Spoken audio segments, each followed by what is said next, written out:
Hey guys, welcome back to part 4 of working on the combine hopper.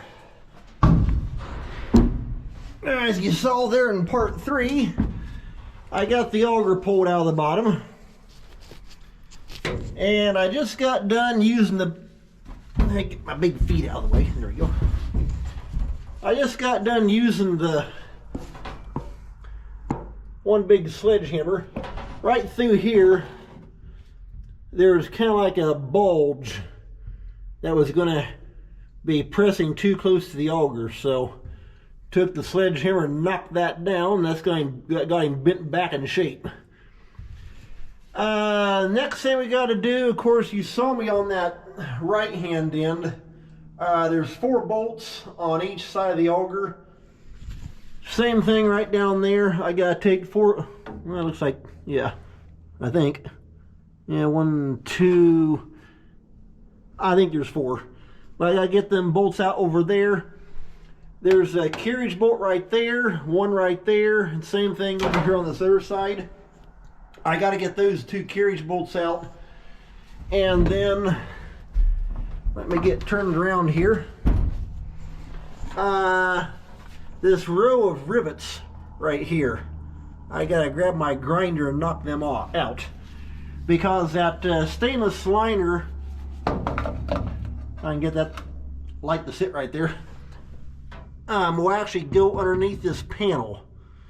And when you go to slide the thing into the hopper. And so I've got to get that freed up.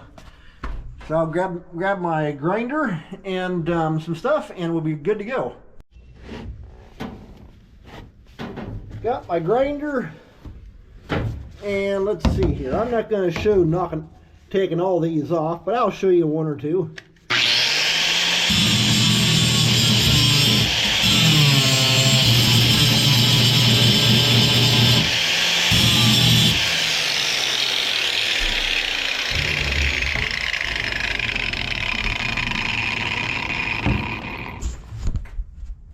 Okay, get you off that side. There we go. Okay, you just go along, grind those tops off, take a hammer and punch, knock them through, you're good to go. It says in the instructions not to go and actually try and drill those out because, well, you got this cover here in the tank. Right there's the back cab window. You got the cover right here. The fuel tank sits right beneath that. And I'm not sure if the fuel, because it comes down straight down the back here. I'm not sure if the fuel tank comes on down this way or not, but it says not to drill those out. Because I can tell you one thing, you do not want to go and sink a drill bit right into a plastic fuel tank. That'd make for a bad day.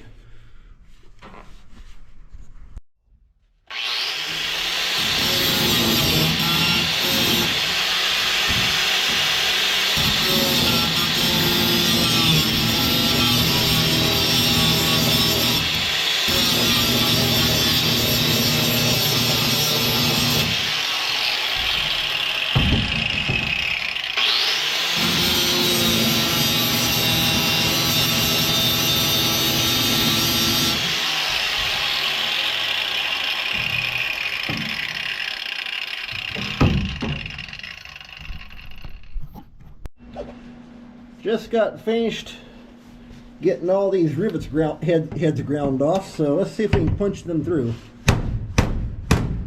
Hey, there we go. Oh, that's not bad at all.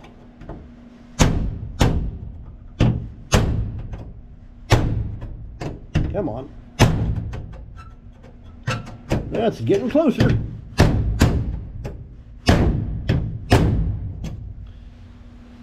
Alright, pretty simple. I'll finish getting these popped out. We'll be good to go.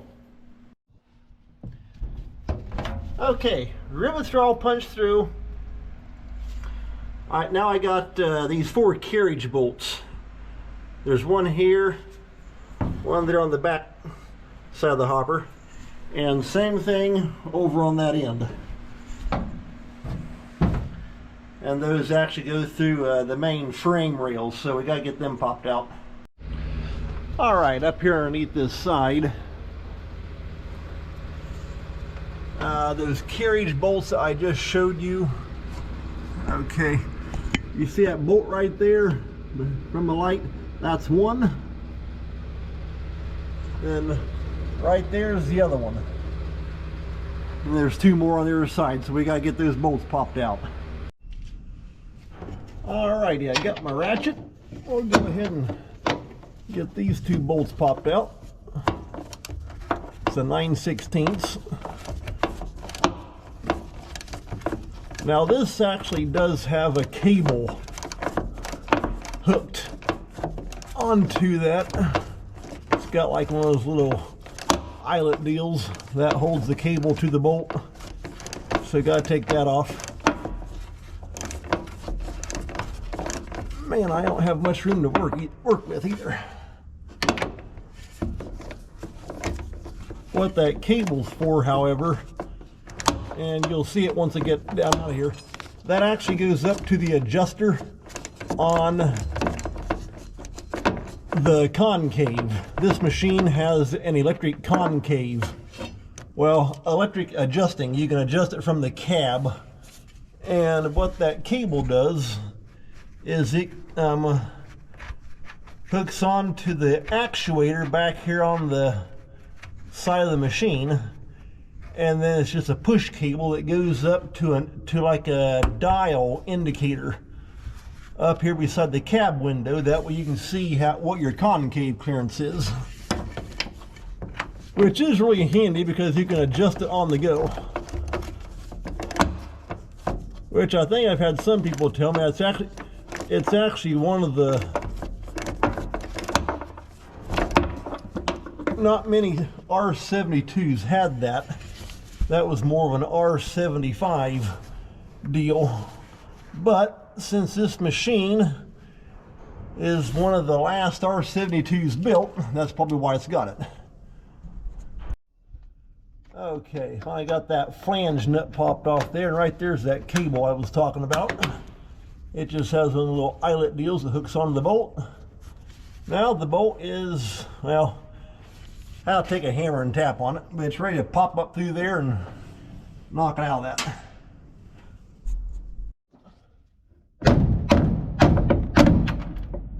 Alright, that got him knocked out of there. Well, now I got 3 more bolts to get out. Let me get you down off there. There we go. I got one up on the front side, and then 2 more over on the left hand side of the machine. I'm not going to bother showing you those, they're all the same. I'm not going to show you taking them out, but here are the 2 bolts on the left side of the machine. That one and that one right there. So I'll get those popped out, and then now I'll show you up here. Got a few on this auger elbow, got to take out also. Alright, you got this part of the elbow, you got a ring of bolts going right down through here. There's 4 on this side going down, then come back up. Same thing here on the front side. You got to take and pop them out.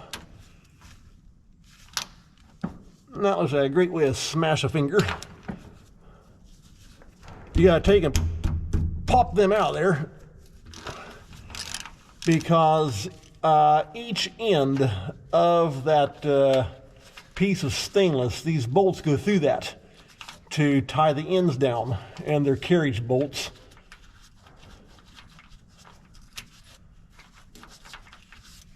This one right here has got a double gem nut on it to hold that wiring harness in place. In fact, that is actually the wiring harness for the electric ladder lift.